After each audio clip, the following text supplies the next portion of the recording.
মহসিন, তুমি আমাকে বলছিলা তোমার আম্মা দেখতে অনেক লম্বা ছিলেন, পাত্রী যেন লম্বা হয়।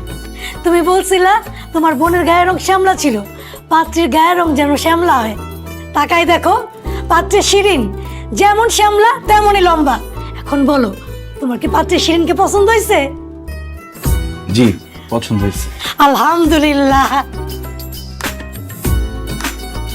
আর মহসিনের কথা কি বলবো, সে দেখতে যেমন নায়কের মতো সুন্দর, মনটা তেমনই সুন্দর, একদম মন খোলা একটা মানুষ। বোন শিরিন, তোমার কি মহসিনকে পছন্দ হয়েছে? জি, পছন্দ হয়েছে। মাশাল্লাহ, যেহেতু ছেলে মেয়ে দুইজন দুইজনকে পছন্দ করছে, তাইলে আর দেরি না করে বিয়ের তারিখটা ঠিক করে ফেলেন। বিয়ের তারিখ ঠিক করার আগে দেনা পাওনার হিসাবটা ঠিক করে নিলে ভালো হতো না? আচ্ছা ঠিক আছে, বলো তোমাকে কি কি দিতে হবে, কি কি নিবা তুমি? আমাকে কিছুই দিতে হবে না, বরং আমি আপনাদেরকে দিব। বলেন আপনারা কি চান? তুমি আমাদেরকে দিবা মানে কি দিবা? এই বিয়েতে শিরিনের শাড়ি, গয়না, কসমেটিক্স সহ যা লাগে সব আমি কিনে দিব। বিয়ের অনুষ্ঠান করতে যত টাকা খরচ হবে সব টাকা দিব আমি। আর আপনাদের মেহমানদারি করতে, অনুষ্ঠান করে লোকজন খাওয়াতে যত টাকা খরচ হয় সব টাকা দিব আমি। মোট কথা, আপনাদের মেয়ের বিয়েতে আপনারা একটা টাকাও খরচ করতে পারবেন না, সব টাকা দিব আমি। এটা তুমি কি বলছো মহসিন? আমার মেয়ের বিয়েতে টাকা খরচ করার দায়িত্ব তো আমার, তুমি কেন টাকা খরচ করতে যাবা? না, মেয়ের বিয়েতে টাকা খরচ করা একজন বাবার দায়িত্ব না। দেখেন, আপনারা আপনাদের মেয়েকে জন্ম দিচ্ছেন, তাকে বড় করছেন, লালন পালন করছেন, লেখাপড়া শিখাইছেন, অসুস্থ হলে ডাক্তারের কাছে নিয়ে গেছেন। এই জন্য আপনাদের অনেক টাকা খরচ হয়েছে, অনেক কষ্ট করতে হয়েছে। এখন তাকে আমার কাছে বিয়ে দিবেন, আর আমার বাড়িতে গিয়ে সে কি করবে? আমার সেবা যত্ন করবে, আমাকে রান্না করে খাওয়াবে, আমার ঘর বাড়ি সব ঠিক রাখবে, আমার বাচ্চা কাচ্চার মা হবে, তাদেরকে লালন পালন করবে, তাদেরকে বড় করবে। মোট কথা, বিয়ের পর শিরিন যা যা করবে সব আমার জন্য করবে। আমি আমার দরকারে শিরিনকে বিয়ে করছি, আর যেহেতু আমার দরকারে আমি শিরিনকে বিয়ে করছি, সেহেতু আপনি কেন বিয়ের খরচ দিবেন? আপনি আপনার মেয়েকে কষ্ট করে লালন পালন করে বড় করছেন, আর যেহেতু তাকে বিয়ে করে আমার বাড়িতে নিয়ে যাব, আমার দায়িত্ব শুরু, তাই বিয়ের খরচটা আমিই দেব। আরেকটা কথা, এই বিয়েতে আপনারা কোনো আত্মীয় স্বজন দাওয়াত করতে পারবেন না। এই বিয়ের একমাত্র গেস্ট হবে সব এতিমরা। বাবা, উনি কি বলতেছে? আমার ফ্রেন্ড সার্কেল, আত্মীয় স্বজন অনেকেই তো আছে, তাদেরকে দাওয়াত না দিয়ে এতিমদেরকে দাওয়াত দেবো কেন? দেখো শিরিন, তুমি যদি তোমাদের ফ্রেন্ড সার্কেল বা আত্মীয় স্বজনকে দাওয়াত দাও, তারা আসবে এখানে পেট ভরে খেতে আর বিয়েতে দোষ ধরতে। তাছাড়া তোমাদের আত্মীয় স্বজন যারা আছে তারা তো এমনিতেই ভালো ভালো খায়, আর যারা এতিম তারা 3 বেলা পেট ভরে খেতেই পারে না, ভালো ভালো খাওয়ার কথা তো তারা চিন্তাই করতে পারে না। আর সেই জন্য এতিমদের যদি আমরা দাওয়াত করি, তারা আমাদের বিয়েতে এসে পেট ভরে খাবে আর আমাদের জন্য মন ভরে দোয়া করবে। এই জন্য শুধু আমাদের বিয়ে না, আমি মনে করি সব বিয়ের প্রধান গেস্ট হওয়া উচিত এতিমরা। যাই হোক, এই বিয়ের সব খরচ দিব আমি, আর এই বিয়ের একমাত্র গেস্ট হবে এতিমরা। যদি এই দুটা শর্ত আপনারা মেনে নিতে পারেন, তাহলে আমি এই বিয়েতে রাজি।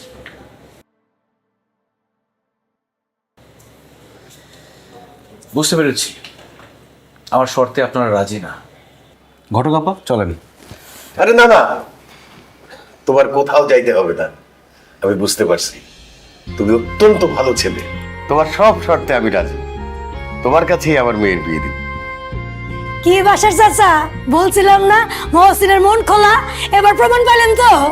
আসলেই আমাদের হবু জামাইয়ের মন একেবারে খোলা।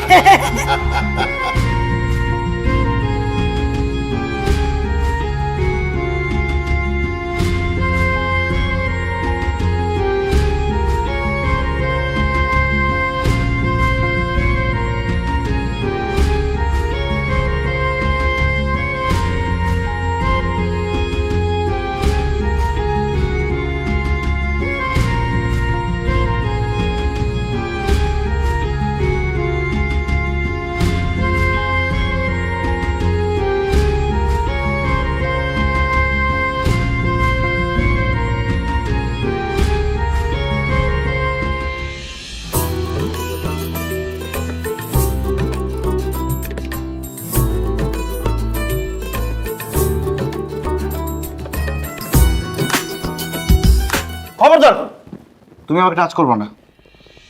আমি তোমার স্ত্রী, আমি তোমাকে কেন টাচ করতে পারবো না? ও মাই গড, তুমি বিয়ের আগে অন্য একটা মেয়ের সাথে প্রেম করতে, তাই না? নিজের ইচ্ছে তুমি বিয়ে করো নাই, এর জন্য তুমি আমাকে টাচ করতে দিতেছো না। হায় আল্লাহ, আমি শেষ, আমার জীবন শেষ। এই বাসর রাত নিয়ে আমি কত স্বপ্ন দেখছি, আমার সব স্বপ্ন ভেঙে খান খান হয়ে গেল। 24 বছর ধরে বাসর ঘর করার জন্য অপেক্ষা করতেছি, শুনছি অপেক্ষার ফল নাকি মিষ্টি হয়, কিন্তু আমার অপেক্ষার ফল এরকম তিতা হইলো কেন? এই বলো, বিয়ের আগে তুমি কোন মেয়ের সাথে প্রেম করছো, কেন প্রেম করছো? আর বিয়ের আগে তুমি যে প্রেম করছো আমাকে বলো নাই কেন? এই চুপ করো তো শিরিন, বিয়ের আগে কারোর সাথে প্রেম করা তো দূরের কথা, আমি কোনো মেয়ের সাথে ভালোভাবে কথাই বলি নাই। কি বললা? তুমি বিয়ের আগে কোনো মেয়ের সাথে প্রেম করো নাই? তাহলে আমাকে কেন বলতেছো আমি টাচ করতে পারবো না তোমাকে? কারণ এখনো তোমাকে আমি কাবিনের টাকা বুঝাই দিই নাই। তোমার আমার বিয়েতে কাবিন ধরা হয়েছে 10 লাখ টাকা। এই 10 লাখ টাকা নগদ উসুল তোমাকে আমি বুঝাই দিব, তারপর তুমি আমাকে টাচ করতে পারবা, তার আগে না। আরে কি বলতেছো তুমি? কাবিনের 10 লক্ষ টাকা তুমি কবে দিবা? সেটার জন্য কি আমরা বাসর ঘর না করে বসে থাকবো নাকি? আমার কাবিনের টাকা লাগবে না, আসো তো বাসরের কার্যক্রম শুরু করি। না শিরিন, তোমার কাবিনের টাকা না লাগতে পারে, কিন্তু তোমাকে কাবিনের টাকা বুঝাই দেওয়া আমার দায়িত্ব। কাবিনের টাকা তোমার হক, আর তোমার হক তোমাকে বুঝাই না দেওয়া পর্যন্ত আমাকে স্পর্শ করতে দিব না। আল্লাহ না করুক, কাবিনের টাকা তোমাকে বুঝাই না দিয়ে যদি তোমাকে আমি স্পর্শ করি আর কালকে সকালবেলা আমি মারা যাই, তাহলে তো আমি মরার পরেও দাবির নিচে থাকবো। না না, এটা আমি পারবো না। একটু অপেক্ষা করো, কাবিনের টাকা আসতেছে। কাবিনের টাকা আসলে তোমাকে আমি কাবিনের টাকা বুঝাই দিব, তারপর আমরা বাসর করবো। 24টা বছর ধরে তো অপেক্ষাই করতেছি, আয় আল্লাহ জানে আমার বাসর করতে আরো কতক্ষণ অপেক্ষা করতে হয়।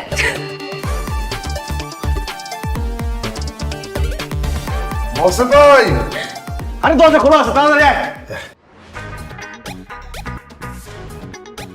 এতক্ষণ লাগে তোদের আসতে? আরে মহসিন ভাই, আপনি বললেন না মালা বানাইতে, ওই মালা বানাইতে গিয়ে তো দেরি হয়ে গেল। আচ্ছা ঠিক আছে, এখন মালা কই, তাড়াতাড়ি দে। মালাটা বেশ সুন্দর হয় না রে? যাই হোক, এই যে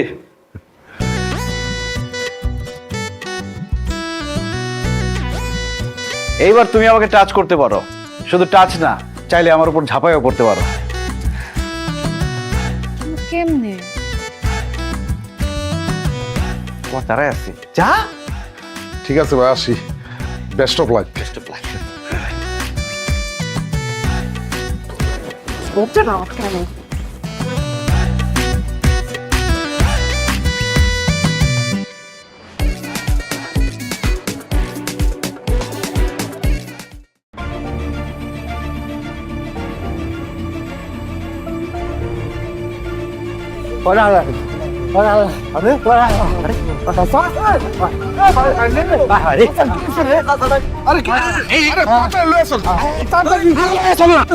নাহলে কিন্তু বিপদ হয়ে যেতে পারে।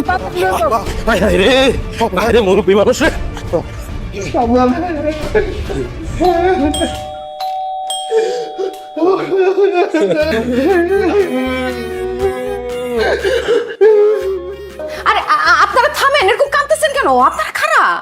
ভাবি, আমরা এই এলাকারই ছেলে। আমাদের বিল্লাল চাচা রাস্তা দিয়ে হাঁটার সময় হঠাৎ করে মাথা ঘুরে অজ্ঞান হয়ে পড়ছে, এই কারণে এখানে নিয়ে আসছি। আশ্চর্য, একটা লোক মাথা ঘুরে পড়ে অজ্ঞান হয়ে গেছে, তাকে নিয়ে আপনারা এইখানে নিয়ে আসছেন কেন? তাকে হাসপাতালে নিয়ে যাবেন, এটা কি হাসপাতাল নাকি? ভাবি, আমরা জানি এটা হাসপাতাল না, এটা মহসিন ভাইয়ের বাসা। বিল্লাল চাচা ডাইনামে আমার সামনে পিছনে আপন বলতে কেউ নাই। এই বিল্লাল চাচা যখন কোনো সমস্যা পড়তো, আপদ বিপদ হইতো, তখন মহসিন ভাই তার বাসায় এসে দাঁড়াইতো। এখন এই বিল্লাল চাচারে যে হসপিটালে নিয়ে যাবো, চিকিৎসা বাবদ যে টাকা পয়সা লাগবো, এটা মহসিন ভাই স্যার আর কেউ দিব না। এই কারণে মহসিন ভাইয়ের বাসায় নিয়ে আসছি। ও ভাবি, মহসিন ভাই কই? মহসিন ভাই কই? আপনি একটু মহসিন ভাইকে ডাক দেন।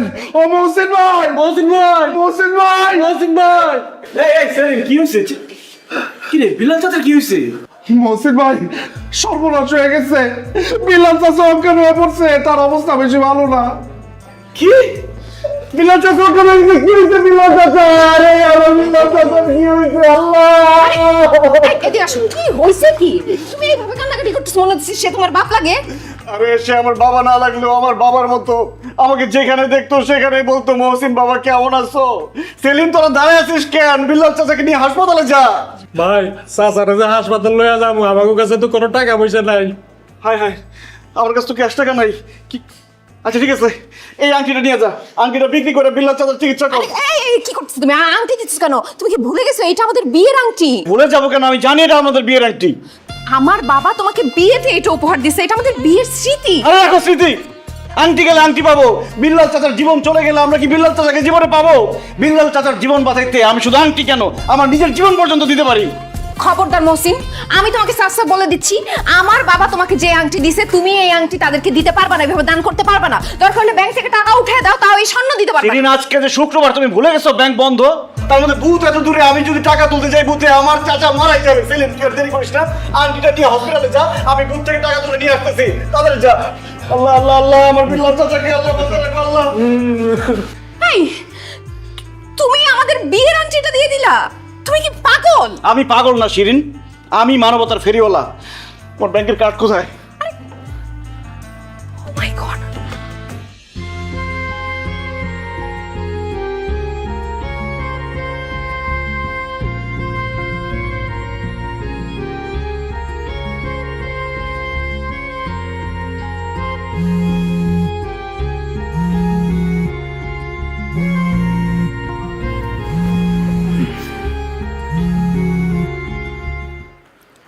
হ্যালো সেলিম, বিলাল চাচার কি অবস্থা?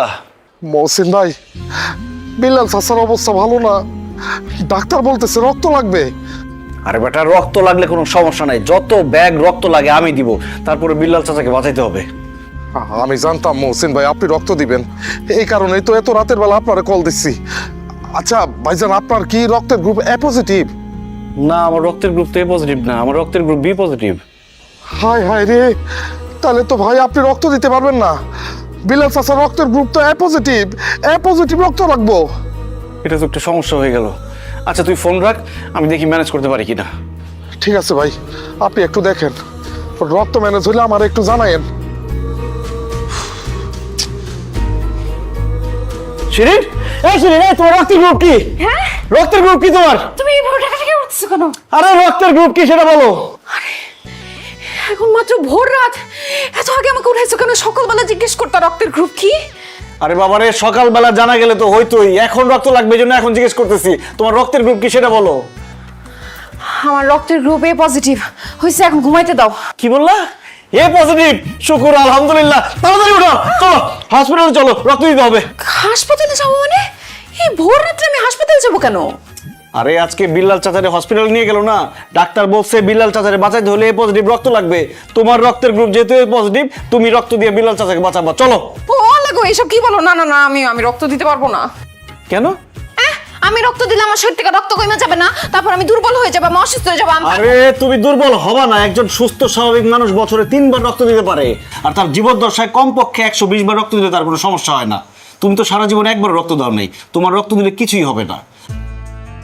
আর তাছাড়া রক্ত দান করার 48 ঘন্টার মধ্যে দেহে রক্তের পরিমাণ স্বাভাবিক হয়ে যায়। নিয়মিত রক্তদান করলে হৃদরোগের ঝুঁকি কমে। তুমি যত কিছুই বুঝাও, আমাকে বললে কিচ্ছু হবে না, কারণ আমি রক্ত দিব না, আমার ভয় লাগে। শিরিন, ভয়কে জয় করো, একজন মুমূর্ষু রোগীকে বাঁচাইতে হবে। আরে আমাকে দিয়ে হবে না, তুমি কেন বুঝতেছো না? আমি ইনজেকশন দেখলে ভয় পাই। ইনজেকশন আমার হাতের ভিতরে ঢুকায় রক্ত নিবে, ও মা গো, আমার শুনলেই কেমন ভয় লাগতেছে। না না, আমি পারবো না, তুমি আমাকে জোটাজুটি করো না প্লিজ। শিরিন, ইনজেকশনকে ভয় পাওয়ার কি আছে? তোমার কাছে মনে হবে একটা ছোট্ট পিঁপড়া তোমাকে কামড় দিয়েছে, কিচ্ছু হবে না। এইসব মূলা ঝুলায় কোনো লাভ হবে না। আমি ইনজেকশনের আগে দিছি, আমি জানি ইনজেকশনে কি ব্যথা লাগে। আমি কোনো রক্ত দিতে পারবো না, তুমি অন্য কারো ম্যানেজ করো। আরে এই ভোর রাতে আমি এ পজিটিভ রক্তের গ্রুপ ওলা কাকে ম্যানেজ করব? বুঝছি, এমনি কাজ হবে না তো। আপসে কাজ না হলে জোর করে তোমার নিব আমি। আসো আসো আসো, রক্ত তোমাকে দিতেই হবে।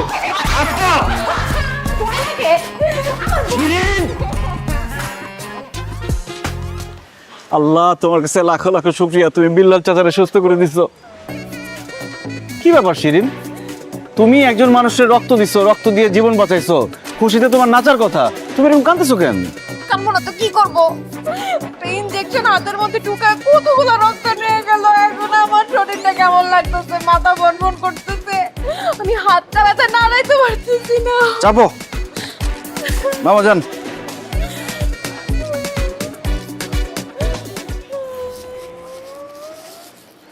উফ, কান্নাকাটি বন্ধ করো তো। মানুষের উপকার করার জন্য নিজের বউরে এত বড় ব্যথা তুমি দিতে পারলা? হ্যাঁ পারলাম। তোমার ব্যথায় একজন মানুষের জীবন বেঁচে গেছে, এটা ভালো না? একটা কথা মাথায় রাখবা, এই ব্যথা থেকে জীবন অনেক বড়। তুমি একজন মানুষের জীবন বাঁচাইছো, এটা ভেবে বুক ভরে নিঃশ্বাস নাও। কারণ মানুষ মানুষের জন্য, জীবন জীবনের জন্য।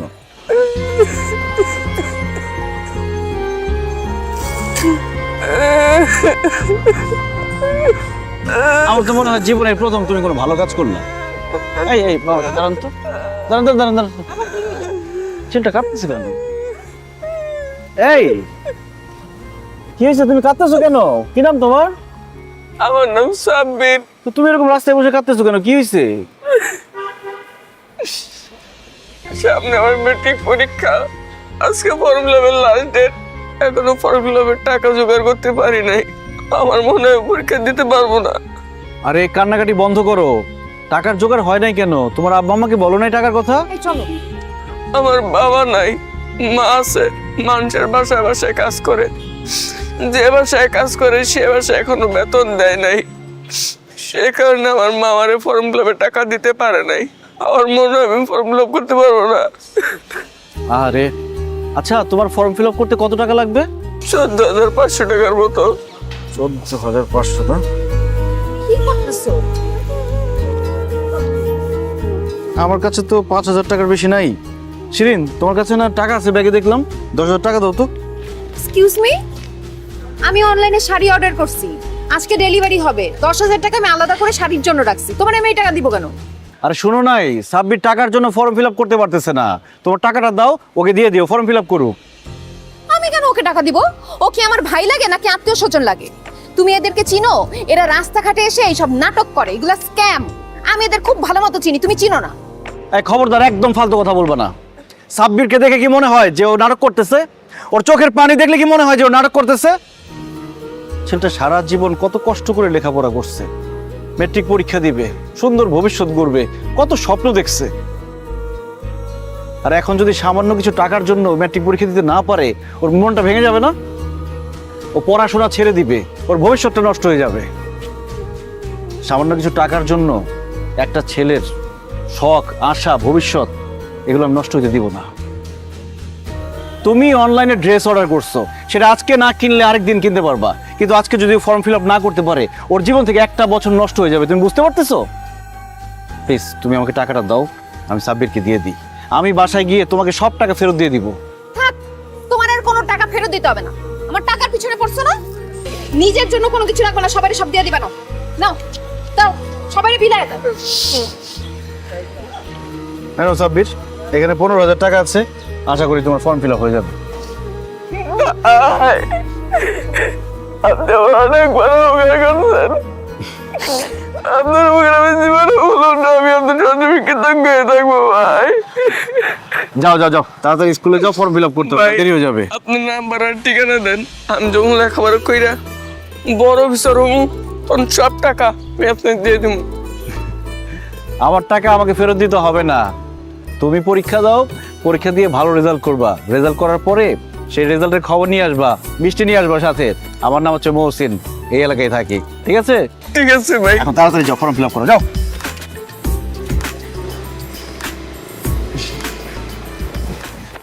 দেখছো শিরিন, অল্প কিছু টাকা পেয়ে ছেলেটা কত খুশি হয়েছে। এই টাকা দিয়ে তুমি হয়তো শাড়ি কিনতা, শাড়িটা হয়তো পরতা বা পরতা না, তারপরে আলমারিতে ফেলে দিতা, কয়েকদিন পরে শাড়ির খোঁজও রাখতা না। আর এই টাকাটা পেয়ে ছেলেটার হয়তো জীবনটাই বদলে যাবে। টাকা পাওয়ার পরে ছেলেটার মুখে যে হাসি আর আনন্দ আমি দেখতে পাইলাম, কি যে শান্তি লাগতেছে, এই শান্তি কোটি টাকা দিয়ে তুমি কিনতে পারবে না। চলো বাসায় গিয়ে তোমার টাকা আমি দিয়ে দিচ্ছি, আসো। লাগবে না। উঠো বাবা, চলেন।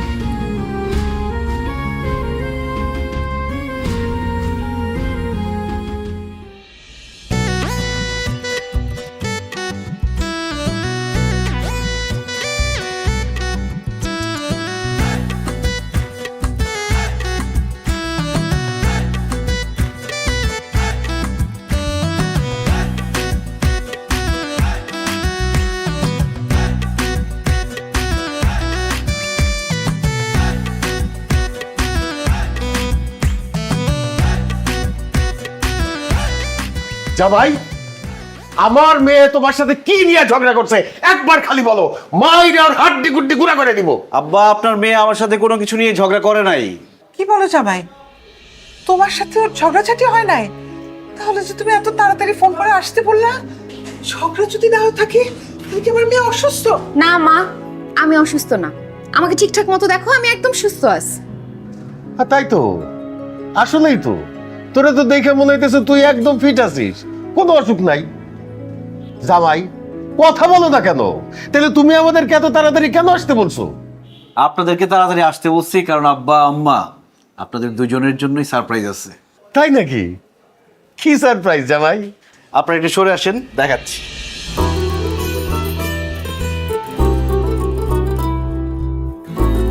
এই যে আব্বা, এই হলো আপনার সারপ্রাইজ মোটরসাইকেল। বাহ, খুবই ভালো লাগছে জামাই। এই বাইক তুমি চালাইলে তোমার একদম নায়কের মতো লাগবে। ধন্যবাদ আব্বা, কিন্তু এই বাইকটা আমি চালাবো না, চালাবেন আপনি। আমি চালাবো মানে? জি আব্বা, আপনি চালাবেন, কারণ এই বাইকটা আমি আপনার জন্য কিনছি। এই নেন চাবি। কি বলো জামাই, তুমি তোমার শ্বশুরকে বাইক দিতেছো?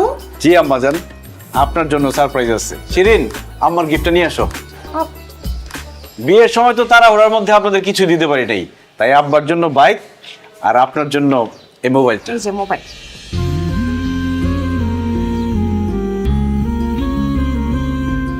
জামাই, তুমি কিন্তু আমার সবার সামনে ছোট করতেছো। তুমি আমার মেয়ে জামাই, কোথায় আমরা তোমার মোটরসাইকেল দিব, মোবাইল দিব, তা না উল্টা তুমি আমাদেরকে মোটরসাইকেল দিতেছো, মোবাইল দিতেছো, কারণটা কি? আব্বা, আপনার বাসা থেকে অফিস অনেক দূরে, আর আপনি প্রত্যেকদিন বাসে করে অফিসে যান, আপনার তো অনেক কষ্ট হয়। আর শিরিনের কাছ থেকে শুনছি আপনি বাইক চালাতে পারেন, তাই আপনার একটা বাইক গিফট করলাম।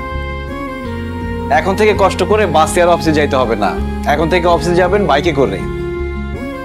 আর আম্মা, আপনার মেয়েটা আপনার কত আদরের, তার বিয়ে হয়ে গেছে, আপনার কাছ থেকে কত দূরে দূরে থাকে। আপনার শিরিনরে দেখতে মন চাইবে, কথা বলতে মন চাইবে, যখনই দেখতে মন চাইবে, কথা বলতে মন চাইবে, ভিডিও কল দিবেন, দেখবেন, কথা বলবেন। এই জন্য আপনার একটা দামি মোবাইল কিনে দিলাম। মহসিন ভাই, আপনি কি মানুষ না অন্য কিছু কোন তো? হ্যাঁ, আরে কয়দিন আগে আমি আমার শ্বশুরের কাছ থেকে মোবাইল, টিভি, ফ্রিজ নিলাম, আর উল্টা আপনি আপনার শ্বশুরে এগুলো দিতেছেন, ঘটনা কি কোন তো? নমন ভাই, দেখেন, আজকে যদি আমার আব্বা বেঁচে থাকতো আমি কি ওনাকে দিতাম না? আজকে যদি আমার আম্মা বেঁচে থাকতো আমি কি আমার আম্মাকে দিতাম না? আমাদের সমস্যা কি জানেন? আমরা শ্বশুর শাশুড়িকে কখনো নিজের বাবা মা মনে করি না, শ্বশুর শাশুড়িকে সবসময় বউয়ের বাবা মা মনে করি। আমরা ভাবি আমরা জামাই, শ্বশুর শাশুড়ি সবসময় শুধু আমাদেরকে দিবে আর দিবে। কেন রে ভাই? একজন শ্বশুর শাশুড়ির সব থেকে বড় যে সম্পদ তার মেয়ে, তাকেই তো আমাকে দিয়ে দিচ্ছে, আর কি চাই? এই জন্য জামাইয়ের উচিত শ্বশুর শাশুড়িকে নিজের বাবা মায়ের মতো দেখা, এবং বাবা মাকে কিছু দিলে সমানভাবে শ্বশুর শাশুড়িকেও দেওয়া উচিত। বাবা মাকে খুশি রাখা যেমন একজন ছেলের দায়িত্ব, তেমনি শ্বশুর শাশুড়িকে খুশি রাখা তার মেয়ের জামাইয়ের দায়িত্ব। আর তাহলেই সে সত্যিকারের মানুষ। আব্বা, আম্মা, আমার কাছে টাকা পয়সা, স্বর্ণ গয়না এগুলো মূল্যবান না, আমার কাছে মূল্যবান হচ্ছে দোয়া আর ভালোবাসা। তাই আমি আপনাদের কাছে টাকা পয়সা, স্বর্ণ গয়না এগুলো কিছুই চাই না, আমি চাই সবসময় আপনাদের দোয়া আর ভালোবাসা। মহসিন ভাই, আমি আপনার কথা শুনে বুঝতে পারছি, আমি আমার শ্বশুরের কাছ থেকে যে মোবাইল, টেলিভিশন, ফ্রিজ এগুলো নিছি, আমি আসলে কাজটা ঠিক করিনি। আর আমার শ্বশুর এখন বেকার, আসলে বলতে গেলে তার হাতে কোনো কাজ নাই, মানে শুধুমাত্র আমার জোরাজুরিতেই অনেক কষ্ট করে এগুলো উনি ম্যানেজ করে দিছেন। আমি আপনার কথা দিতেছি, আজকের দিনের মধ্যেই যা যা আনছি আমি সব কিছু আমার শ্বশুরে ফেরত দেব। তাই আপনি যদি কিছু মনে না করেন ভাই, আমি একটা কথা বলতে পারি? মানে এই যে আপনার যে উপহার দেওয়া মোটরসাইকেলটা সহ আপনার শ্বশুর শাশুড়ির সাথে আপনার সাথে আমি একটা ছবি তুলতে পারি? ছবি তুলবেন কেন? এই ছবিটা আমি ফেসবুকে পোস্ট করব, আর ক্যাপশনে লিখব যে সকল জামাইরাই শুধু শ্বশুরদের কাছ থেকে নেয় না, কিছু কিছু জামাই আছে যারা শ্বশুরদেরকে দেয়ও।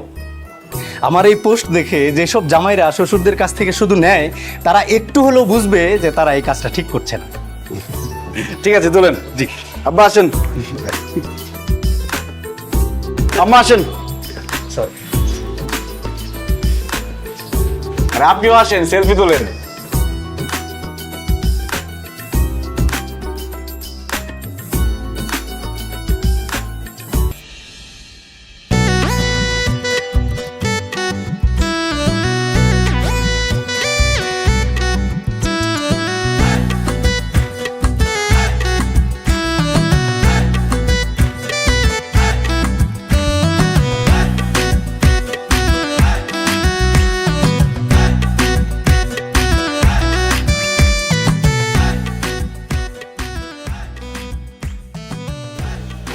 কি গরু মাংস, মুরগি, মাছ, সবজি, আজকাল কি রে এত কিছু কেন রান্না করতেছিস?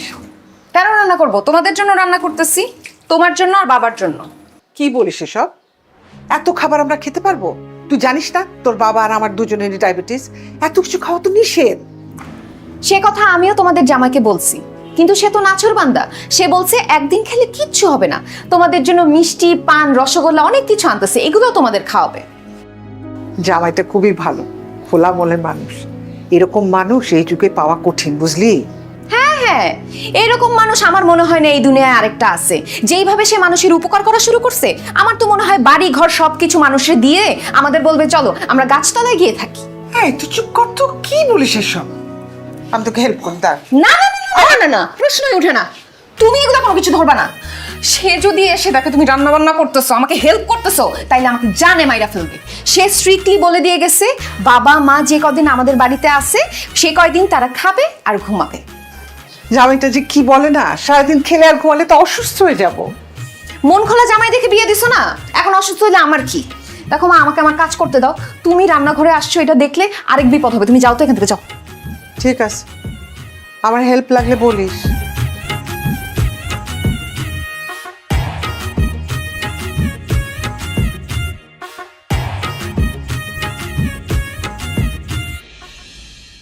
কি করা যাবে এখন? জানি না, বুঝতেছি। আরে আরে মহসিন ভাই, কেমন আছেন আপনি? আছি, আমি ভালো আছি। তোমরা কেমন আছো? ভাই, যে এলাকায় আপনার মতো পরোপকারী দিল খোলা মানুষ আছে, সে এলাকায় আমরা ভালো না থাকতে পারি? আমরা ভালো আছি, শুধু ভালো না, অনেক ভালো আছি। ভাইজান, আপনার সাথে দেখা হয়ে ভালো হইল। আমরা তো আপনারই খুঁজতেছিলাম। তা তোমরা আমার কেন খুঁজতেছিলা? ভাই, আমাকে ক্লাবের মধ্যে একটা ক্যারাম বোর্ড কিনবো আর 2-3 বান্ডিল তাস কিনবো। আর আমাকে ক্লাবের ফ্যানটাও নষ্ট হয়ে গেছে, একটা ফ্যান কিনবো। ভাই, গরমের মধ্যে তো আর তাস আর ক্যারাম বোর্ড খেলা যায় না, তাই কইতাছি আপনি আমাকে কিছু টাকা ডোনেশন করেন। তো তোমরা ক্যারাম বোর্ড খেলবা, তাস খেলবা, ফ্যানের বাতাস খাবা, আমি কেন ডোনেশন দিব? ভাই, আপনি তো আমাকে মহল্লার মধ্যে সবার বিপদ আপদে আগায় আসেন, সবারই সাহায্য সহযোগিতা করেন, তাইলে আমাকে একটু ডোনেশন দিলে সমস্যা কি? এই তো, এটা ঠিক বলছো। কেউ বিপদে পড়লে আমি তার সাহায্য করার চেষ্টা করি, কিন্তু ফালতু কাজে এই মহসিন একটা টাকা খরচ করে না। তোমরা সারাদিন ক্যারাম বোর্ড খেলো, স্কুল কলেজ ফাঁকি দিয়া পোলা পাই নাই সেখানে ক্যারাম বোর্ড খেলে, আর তাস খেলার নামে যে জোয়ার আসর বসাও, এই খবর আমার কাছে নাই মনে করছো? সব জানি আমি। শোনো, এখনো সময় আছে, এইসব বাদ দাও। এই মহল্লার মধ্যে ক্লাব না, পারলে একটা লাইব্রেরি দাও, সেখানে বই থাকবে, মানুষজন এসে বই পড়বে, জ্ঞান অর্জন করবে। আর যদি লাইব্রেরিটা করতে পারো, তোমরা এসে আমার কাছে ডোনেশন চাইতে হবে না, আমি নিজে গিয়ে তোমাদের ডোনেশন দিব। ভাই, আপনি তো একটা ভালো বুদ্ধি দিচ্ছেন। ঠিক আছে ভাই, ক্লাব বাদ, আমরা মহল্লার মধ্যে একটা লাইব্রেরি দিব। ঠিক আছে, ভেরি গুড। ভাই, এবার আসেন, আমাদেরকে চা খাওয়াবে। চলো। কেন আমি তোমাদের চা খাওয়াবো কেন? তোমাদের হাত আছে, পা আছে, সুস্থ সবল মানুষ। তোমরা চা ভিক্ষা করো কেন? কাজ করতে পারো না? কাজ করবা, টাকা কামাই করবা, সেই টাকা দিয়ে চা খাবা। ভাই, এটা আপনি কি কইলেন? আপনি মানুষের এত উপকার করেন, অথচ আমাকে এক কাপ চা খাওয়াইতে পারবেন না? আমি মানুষের বিপদে তারে সাহায্য করি, ফাও কাজে একটা টাকা খরচ করি না। যাও, এসব ফালতু আলাপ নিয়ে আমার সামনে আর আসবে না।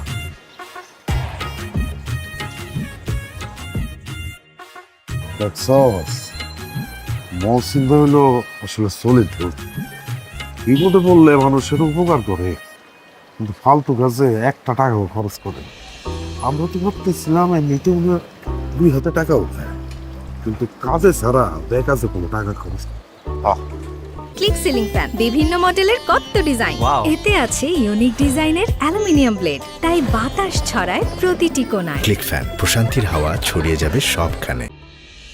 শোনো মমিন মুসলমান, করি আমি নিবেদন, এ দুনিয়া ফানা হবে, কিছুই রবে না। ভাই গো, একটু ভিক্ষা দিয়ে যান। শোনো মমিন মুসলমান, করি আমি নিবেদন, ভাই গো 2 টাকা দিয়ে যান। আল্লাহ গো আল্লাহ, আপনার জন্য অনেক দোয়া করি গো ভাই রে। শোনো মমিন মুসলমান, করি আমি নিবেদন, দুনিয়া ফানা হবে, কিছুই রবে না। শোনো মমিন মুসলমান, করি আমি নিবেদন, এ দুনিয়া ফানা হবে। বাবা গো, কত টাকা ভিক্ষা দিয়ে দাও। এই, আপনাকে দেখতে তো সুস্থ সবল মানুষ মনে হয়, কাজ করে খেতে পারেন না, ভিক্ষা করেন কেন আপনি? না রে বাবা, আমি সুস্থ না, আমার পায়ের মধ্যে পছন্দ ধরছে, হাঁটতে পারি না, কোনো কাজকর্ম করতে পারি না, এই কারণে ভিক্ষা করে খাই বাবা। কি পায়ে পচন ধরছে? পায়ে যদি সত্যি সত্যি পচন ধরে তাইলে ভিক্ষা তো দিবই, দরকার হইলে আপনার চিকিৎসার দায়িত্ব আমি নিব। আর যদি পায়ে পচন না ধরে তাহলে এমন মার দিব, 2 পা ভাঙ্গে একদম হুইল চেয়ারে বসাই দিব মিথ্যা কথা বলার জন্য। দেখি দেখি কোথায় পচন ধরছে। বাবা বাবা, দাঁড়া দাঁড়ো, দেখাইতেছি, তুমি তো বিশ্বাস করো না। এই যে দেখো বাবা, এই যে। আহারে কি অবস্থা, পায়ে তো সত্যি পচন ধরছে। আপনি এইভাবে যে রয়েছেন, চিকিৎসা করেন না কেন? আপনি কোনো চিন্তা করেন না, আপনার চিকিৎসার দায়িত্ব আমি নিলাম, আমি আপনার চিকিৎসা করাবো। আপনার কিছু টাকা দিয়ে যাই। থাক বাবা, ভিক্ষা দিতে হইব না। বাবা গো, অনেক দিন ধরে না ভালো মন্দ কিছু খাই না, তুমি কি আমার একটু গরুর মাংস দিয়ে ভাত খাওয়াইতে পারবা হোটেল থেকে? আরে বাইরের হোটেল রেস্টুরেন্টের খাবারের মধ্যে দুনিয়ার ভেজাল, ওগুলা খাইলে দেখা গেল যে পেট ভরে খাইতে গিয়ে পেট খারাপ হইলো, পরে 2-3 দিন বিছানা থেকে উঠতে পারলেন না, কাজকর্ম বন্ধ, খাওয়া দাওয়া সব বন্ধ। হায় হায়, এটা কি কইতেছো বাবা? হোটেলের খাওয়ানো এত ভেজাল, তাইলে কি আমার এই গরুর মাংস দিয়ে ভাত খাওয়া হইব না? আরে কেন হবে না, অবশ্যই হবে। শোনেন, আমাদের বাসায় মেহমান আসছে, আমার শ্বশুর শাশুড়ি, আমার বউ আজকে অনেক ভালো মন্দ রান্না করছে, ভাত, পোলাও, বিরিয়ানি, গরুর মাংস, মুরগির মাংস, সব ধরনের খাবার রান্না করছে। আজকে দুপুরে আপনি আমার সাথে আমাদের বাসায় খাবেন। কি কও বাবা? আমি তোমার লাগে তোমার বাড়িতে গিয়া দুপুরবেলা খাওন খামো? অবশ্যই আমার সাথে আমাদের বাসায় গিয়ে খাবেন, কারণ আজকে আপনি আমার মেহমান। চলেন আমার বাসায় চলেন। আল্লাহ তোমার বাঁচায় রাখুক বাবা, আমার মতো একটা ভিক্ষুক রে তুমি তোমার বাড়ির মেহমান কইতেছো, অথচ মানুষের কাছে ভিক্ষা চাইতে গেলে ভিক্ষা তো দেয় না, আত্মীয়টা দেয়, গালাগালি করে। বাবা গো, আল্লাহ তোমার অনেক হায়াত দারাজ করুক, তুমি অনেক ভালো মানুষ, তুমি অনেক মন খোলা মানুষ। বাবা গো, তুমি যদি কিছু মনে না করো, ওই আমার লগে আরো কতগুলি ভিক্ষুক আছে, তারাও না অনেক দিন ধরে ভালো মন্দ কিছু খায় না, ওদেরও ভালো মন্দ খাওয়ার অনেক স্বাদ। ওদের কি আমি একটু ফোন করে আইতে কমু? আরে সমস্যা নাই, আমার বউ কম রান্না করে নাই, বেশি করে রান্না করছে। আপনি ফোন দিয়ে সবাই আসতে বলেন, সবাই খায় যাক, অসুবিধা কি? আল্লাহ আল্লাহ তোমারে বাঁচায় রাখুক বাবা, তোমার মতো এরকম মন খোলা মানুষ চারিদিকে বড়াই দিক। তারা আমি ফোন করতেছি।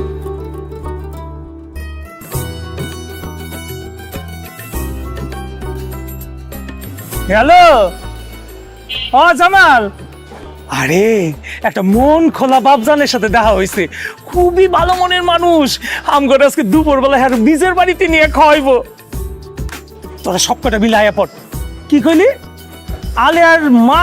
না না, আলেয়ার মারে আনন্দের দরকার নেই, আলেয়ার বাপরে নিয়ে আয়। হ, নিয়ে নিয়ে সবাই নিয়ে আয়, ওই যে 4 নম্বর সেক্টর আছে না, ওই মাথায় আয়, আমি ওখানে তোমার জন্য দাঁড়াইতেছি। আচ্ছা আচ্ছা, চলেন চলেন চলেন। শোনেন, খাওয়া দাওয়া শেষ করে আমি আপনার ডাক্তার দেখাবো। হ্যাঁ। এই যে পায়ের মধ্যে যেটা নিয়ে ঘুরতেছেন, এটা তো ভালো না, যে কোনো সময় পা ক্ষতি হইতে পারে। মারে এখন দিস না, জামাই আসুক একসাথে খাই। আরে একসাথেই তো খাবো, জাস্ট বেড়ে রাখতেছে, ও চলে আসবে। বাবা তোমাকে কি অবস্থা, খাওয়া দাওয়া শুরু হয়ে গেছে নাকি? আরে না, এই তো জামাই বাবাজি চলে আসছে, বসো জামাই বাবা, আমরা একসাথে বসে খাই। আরে একসাথে বসে খাওয়ার মজাই আলাদা। একদম ঠিক বলছেন আব্বা, সবাই মিলে একসাথে বসে খাওয়ার মজাই আলাদা। এই জন্য আমি সাথে করে মেহমান নিয়ে আসছি। কি বলো, মেহমান নিয়ে আসছো? কে মেহমান? আরে নিশ্চয়ই তোর ছোট খালার খালুকে নিয়ে আসছে। বাবাজি, তাহলে তাদের বাইরে দাঁড় করে রাখছো কেন? ভেতরে আসতে বলো। জি আচ্ছা আম্মা, এই কই আপনারা আসেন সবাই। আমার আল্লাহ নবীজি দিলে বারাসায় আমার আল্লাহ নবীজি আল্লাহ গো কত খাও। এই চুপ করেন। এই তুমি না বললো মেহমান আসছে, এরা তো সব ফকির মিসকিন। আরে এই ফকির মিসকিন তো আজকে আমাদের মেহমান, আমাদের সাথে একসাথে বসে খাবে। একদম ফালতু কথা বলবা না। এই ফকির মিসকিন আবার মেহমান হয় কিভাবে? শিরিন, মাথা ঠান্ডা করতো তুই। জামি বাবাজি, ফকির মিসকিন কত বাসার ভিতরে নিয়ে আসছো? আব্বা, বাসায় মানুষ মেহমান কেন নিয়ে আসে? খাওয়ার জন্য। তারা আমাদের বাসায় খাওয়ার জন্যই আসছে। জানো শিরিন, ওনারা অনেক দিন ধরে গরুর মাংস দিয়ে ভাত খায় না। তুমি তো আজকে গরুর মাংস, খাসির মাংস আর কত কিছু রান্না করছো। তাড়াতাড়ি দাও, ভাইরা পেট ভরে খাক। তারা এইসব খাবে বললেই হইল। এই খাবারগুলো আমি আমার বাবা মার জন্য রান্না করছি, তারা এগুলা খাবে।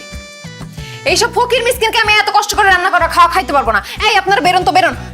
বাবাজি, আমরা কি সত্যি সত্যি চলে যাবো? এত মজার মজার খাওন, কি সুন্দর গ্রান বাইরেছে, আমার তো যাইতে মন চাইতেছে না। আপনারা কোথাও যাবেন না, আপনারা আমার সাথে বসে খাবেন। শিরিন, আমি বলতেছি সবাইকে খাবার বেড়ে দাও, সবাই আমাদের সাথে বসে খাবে। আরে কি বলে জামাই, এই ফকির মিসকিন আমাদের সাথে বসে খাবে কেন? আমাদের খাওয়া শেষ হলে যেটা থাকবে সেটা ওরা খাবে। আম্মা, তারা ফকির মিসকিন, রাস্তার কুকুর বিড়াল না যে আমাদের বেঁচে যাওয়া খাবার তারা খাবে। আমরা তো 3 বেলা পেট ভরে খাই, ওনারা 3 বেলা পেট ভরে খাইতেও পারে না। এই জন্য আজকে আমার সামনে বসে পেট ভরে ওনারা খাবে আর মন ভরে আমার জন্য দোয়া করবে। মহসিন, আমার কোনো দোয়া লাগবে না। তুমি ওনাদেরকে বাসা থেকে বাইর করো তো, আমার বিরক্ত লাগতেছে ওনাদেরকে দেখে। শিরিন, দোয়া যে কত মূল্যবান সেটা মরার পরে বুঝবা। তুমি মরে গেলে তোমার সাথে টাকা পয়সা, ধন সম্পত্তি, খাওয়া, অহংকার কিছুই যাবে না, যাবে শুধু এই দোয়াটা।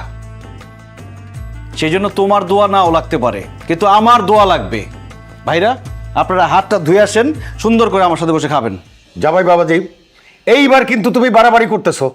এইসব ফকির মিসকিনের সাথে বসে আমি কোনোদিনই খাবার খাবো না। আমিও খাবো। আপনাদের যদি তাদের সাথে বসে খেতে এতই সমস্যা হয়, আপনারা বেডরুমে চলে যান। শিরিন, আব্বা আমাকে বেডরুমে খাবার দাও, আর ওনারা আমার মেহমান, ওনারা ডাইনিং রুমে বসেই খাবে। কি বলতেছো তুমি? আমার আব্বা আম্মা বেডরুমে গিয়ে খাবে, আর ফকির মিসকিনগুলো ডাইনিং টেবিলে বসে খাবে? মহসিন, তোমার কাছে কি আমার আব্বা আম্মার থেকে এই ফকির মিসকিনগুলো বড়? কি বলো শিরিন? আব্বা আম্মার চেয়ে ফকির মিসকিন আমার কাছে বড় হবে কেন? তবে এই মুহূর্তে আব্বা আম্মাও আমার বাড়ির মেহমান, আর ওনারাও আমার বাড়ির মেহমান। তাই সবাই আমার চোখে সমান।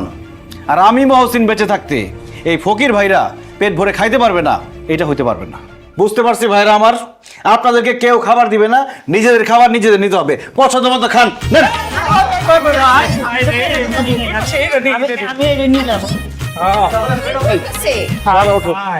ওঠো ওঠো, এখানে থাকা যাবে না, চলো বাড়িতে চলো। চলো না, হ্যাঁ, সুন্দর করে খান, আস্তে আস্তে খান। এরকম করতেছে। পেট ভরে খান, পেট ভরে খান। এই আপনি একটা পোলাও নেন।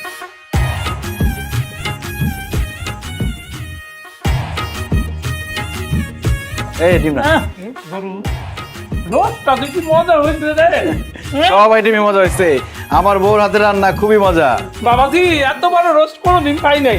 পেট ভরে খান, পেট ভরে খান। গরুর মাংস খান, তুমি না। আমার পরিবারের জন্য দোয়া করেন। খাবার নষ্ট করা যাবে না, খাবার পরে কিভাবে? আল্লাহ গো, বাবাজি তোদের অনেক দোয়া করতে হবে। আল্লাহ কি খাওয়ানটা দিচ্ছে আল্লাহ, বাবাজি যেন বেশি বেশি করে খাওয়াতে পারে।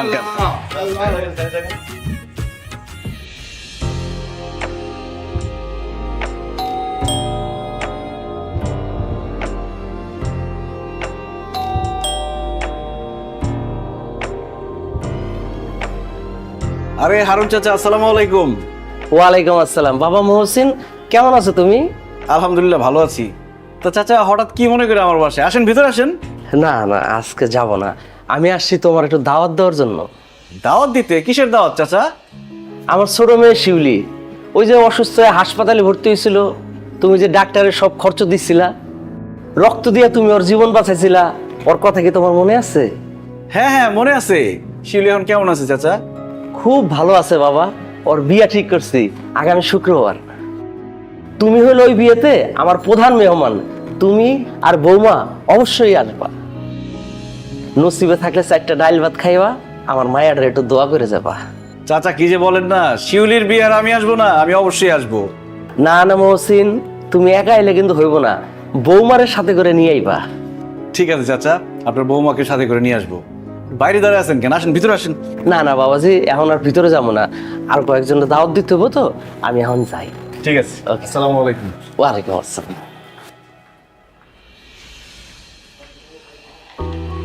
শোন, সবার একটু খোঁজ খবর রাখবি, কার কি লাগবে না লাগবে, খাওয়ান দাওয়ান সবকিছু ঠিকঠাক আছে কিনা একটু দেখে দেখে রাখিস আর কি। হ্যাঁ, ছবি টবি তুলো। আসসালামু আলাইকুম চাচা। ওয়ালাইকুম আসসালাম। মহসিন বাবা, তুমি আসছো? ও বৌমারে নিয়ে আসছো? ওয়ালাইকুম আসসালাম, আমি অনেক খুশি হয়েছি, তোমার জন্য অপেক্ষা করতেছিলাম। তাইলে আর দেরি করে লাভ কি? কাজী সাহেব, বিয়ের কাম শুরু। বসো বাবা, বসো বসো। কাজী সাহেব দাঁড়ান, বিয়া হইব না। কেন বাবা, কি হয়েছে? কি হয়েছে আপনি জানেন না? বিয়া ঠিক করার সময় আপনার সাথে কি কথা হয়েছিল? কথা হয়েছিল মেয়ের হাত, কান, গলা, নাক সবকিছু স্বর্ণের আপনি দিবেন, আমার ছেলের স্বর্ণের আংটিও আপনি দিবেন। এখন তো দেখি মেয়ের হাত, কান, গলা সবকিছু খালি স্বর্ণের গয়নাগাটি কই? হ্যাঁ, কি হয়েছে? আপনি চুপ করে দাঁড়িয়ে রয়েছেন কেন? আপনি কি কোনো কিছু ম্যানেজ করতে পারেন নাই? হ্যাঁ, বিআইন, স্বর্ণ অলংকার কেনার জন্য টাকা জোগাড় করতে পারি নাই, তবে আমি আপনাকে কথা দিতেছি, বিয়ের 1 মাসের ভিতরে আপনাকে যা যা স্বর্ণ অলংকার দেওয়ার কথা ছিল আমি দিয়ে দেব। আপাতত বিয়েটা হয়ে যেতে দেন।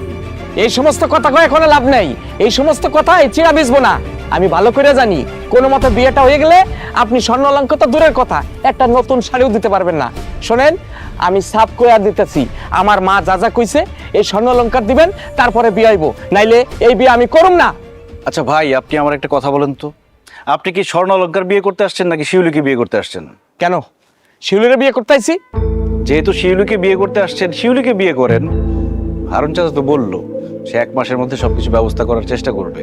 উনি তো গরিব মানুষ, উনি যতটুকু পারছে, তার সামর্থ্যে যতটুকু কুলাইছে, সে তো সবকিছু আয়োজন করছে। এখন ভাই আর ঝামেলা করেন না, বিয়েটা পড়ায় ফেলেন।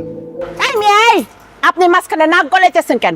আমি কথা বলতেছি এখানে, আপনি নাক গলাইতেছেন কেন? হ্যাঁ, আমি আবারও কয়ে দিতেছি, স্বর্ণ অলংকার পাইলে আমি আমার ছেলের এখানে বিয়া করামু, নাইলে আমি বিয়া করামু না। দেখেন খালাম্মা, আপনি একজন মেয়ে মানুষ, একজন মেয়ে হয়ে আপনি কি পারবেন আরেকটা মেয়ের বিয়ে ভেঙে দিতে? যদি মেয়েটার বিয়ে ভেঙে যায়, মেয়েটার কি অবস্থা হবে আপনি বুঝতে পারছেন? তার বাবার কি অবস্থা হবে? সমাজে এই মেয়েটা কোনোদিন মাথা উঁচু করে বাঁচতে পারবে না, সবাই তাকে আজে বাজে কথা বলবে, তার বাবার মান সম্মান যাবে। আবার এমন হইতে পারে এই মেয়েটার কোনোদিন বিয়েই হবে না। একটা মেয়ে হয়ে আর একটা মেয়ের এত বড় সর্বনাশ করবেন না। স্বর্ণ অলংকার, গহনাগাটি সময় মতো সব পেয়ে যাবেন, আপাতত বিয়েটা সেরে ফেলেন। আরে বাপ রে বাপ, আমি তো দেখতেছি এই মায়ার বাপ আর মায়ার লেগা আপনার খুব মায়া, তাই না? এতই যখন আপনার মায়া, তাইলে ওই স্বর্ণ অলংকার আমরা যেটা চাইতাছি সেটা আপনি দিয়ে দেন, তাইলে তো ঝামেলা মিটে যায়। আব্বা, আমি এই বিয়ে করব না, তুমি এই বিয়ে বাদ দিয়ে দাও। স্বর্ণ অলংকারের জন্য একটা মানুষ তোমাকে এই ভরা মজলিসে অপমান করবে, এটা আমি সহ্য করতে পারতেছি না। আমার এই বিয়ে লাগবে না, তুমি এই বিয়ে বন্ধ করো। মা, তুমি একটা ফকিন্নির মায়ের লগে আমার বিয়া ঠিক করছো। এই ফকিন্নি স্বর্ণ অলংকার তো দূরের কথা, একটা কানা করিও দিতে পারবো না। একদম ঠিক কথা বলছস, আমার আরো খোঁজ খবর নিয়ে এই বিয়ে ঠিক করা উচিত ছিল। চল এখান থেকে, চল। চলো।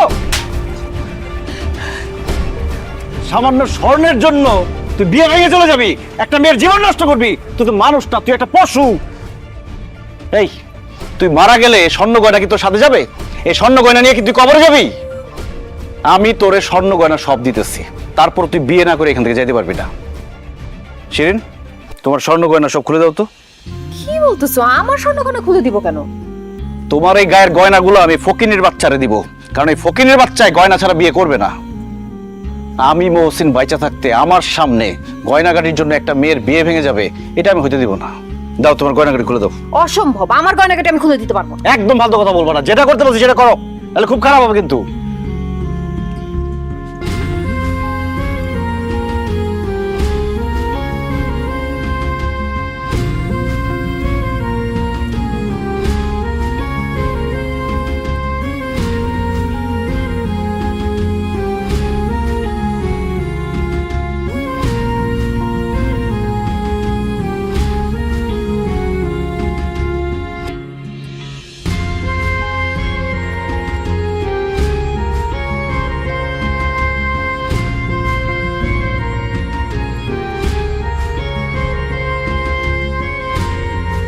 স্বর্ণ গয়না। এখন শিউলির বিয়ে করতে কোনো আপত্তি আছে? স্বর্ণ অলঙ্কার যখন পাইছি তখন আর আমার এই বিয়াতে আপত্তি নাই, আমি রাজি। আমার ওই বিয়াতে আর কোনো আপত্তি নাই। একটা কথা মনে রাখিস, আমি মহসিন আমার বউয়ের গয়না খুলে আমি তোরে দিছি। বিয়ের পরে যদি শিউলি কোনো কমপ্লেন তার বাবার কাছে করে, তোর একদম জানে মেরে ফেলাম, আর তোর মারে কিন্তু আমি গাইরা ফেলাম একদম। কাজী সাহেব বিয়ে পড়ার। মহসিন বাবা, তোমার ঋণ আমি কিভাবে শোধ করবো বাবা? তুমি আজকে আমার মান সম্মান বাঁচাইল না বাবা।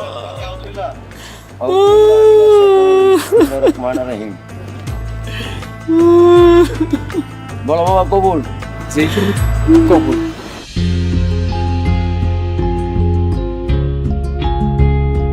জামাই বাবাজি, তোমার আমি শেষবারের মতো জিজ্ঞেস করতেছি, তুমি কি এইসব পাগলামি বন্ধ করবা? কি পাগলামি করলাম যে পাগলামি বন্ধ করব? কি পাগলামি করছো তুমি জানো না?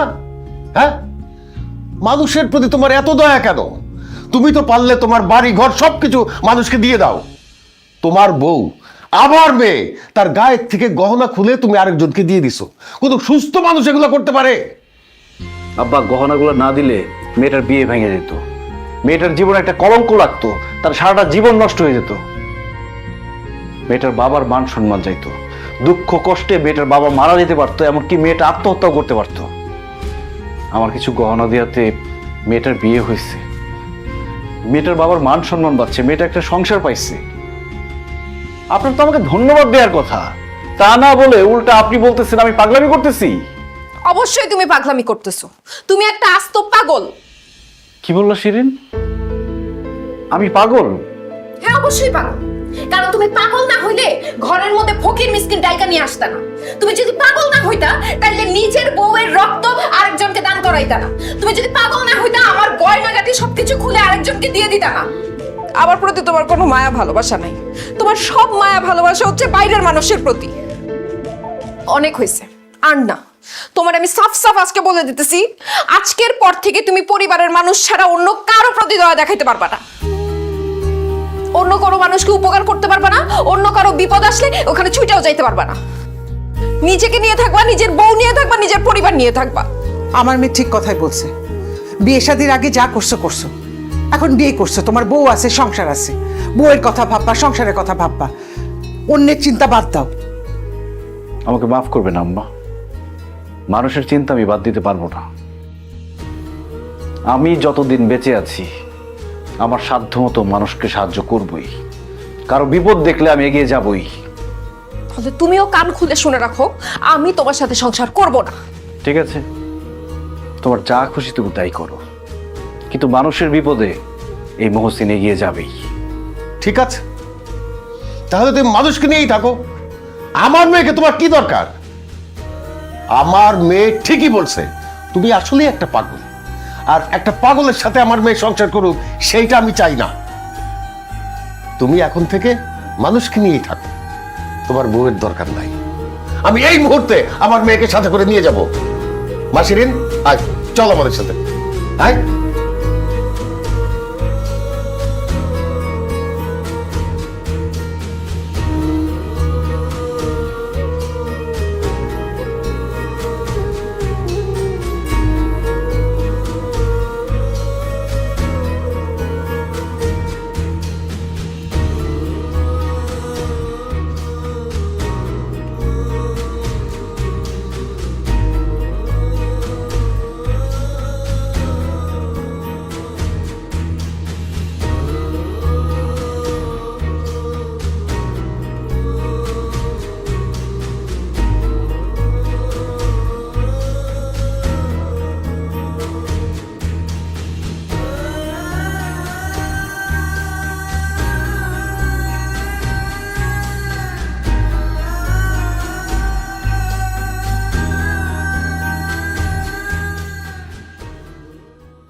একদম কথা বলি, একদম কলা ফালা কই দিলাম। চুপ!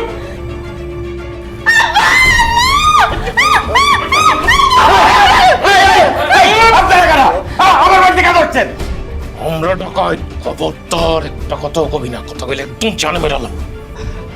আমাদের ছেড়ে দাও বাবা, আমাদের কোনো ক্ষতি করো না, আল্লাহর দোহাই লাগে। ঠিক আছে, কোনো ক্ষতি করবো না।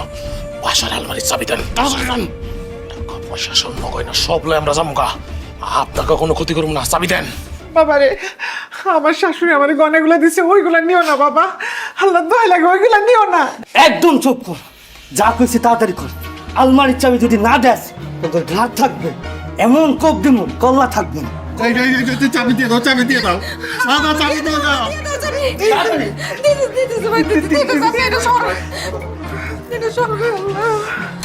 তুই সেটা যাই, তুই সেটা আলমারি আগে চাবিটা লইলি। আমি আসছি। চুপ।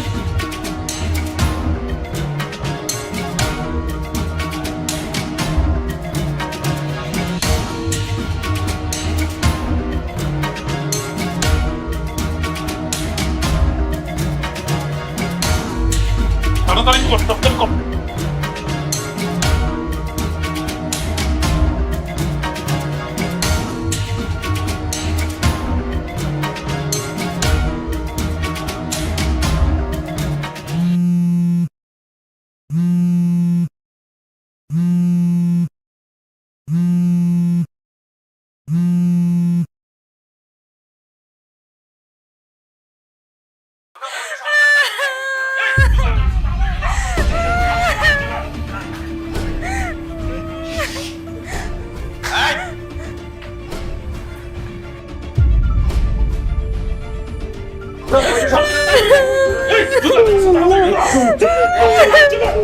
এখনো কান্নাকাটি একদম ঠিক।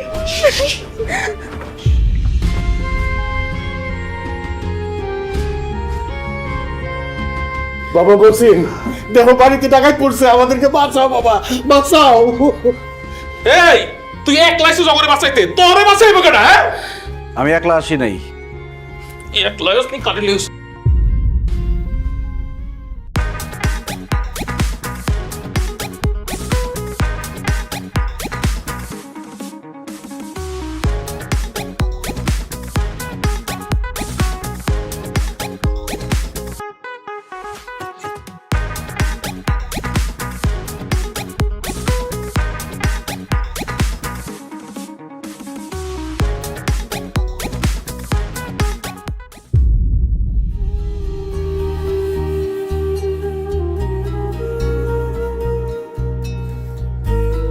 আব্বা আম্মা, এখন বুঝতে পারতেছেন বিপদে মানুষের পাশে দাঁড়ানো, মানুষের উপকার করা কতটা গুরুত্বপূর্ণ?